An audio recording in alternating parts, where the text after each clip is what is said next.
তো জানুয়ারির শেষে বিজয়গড় যুব সংঘ ময়দানে শুরু হয়ে গেল 12 ভূতের মেলা।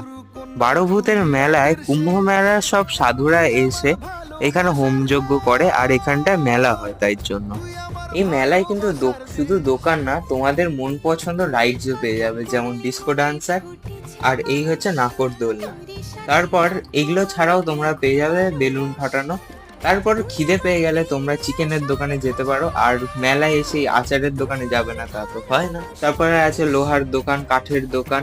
এইসব হয়ে যাওয়ার পরে তোমরা আসতে পারো এই জিলাপির দোকান। আহা, আরো আছে লোভনীয় পিঠে, মালপোয়া, পাটিসাপটা। আর এই মেলার সব থেকে বড় আকর্ষণ হচ্ছে এই বেলুন গুলো। এগুলো হচ্ছে জল বেলুন, অন্য কোনো মেলায় কিন্তু তোমরা দেখতে পারবে না।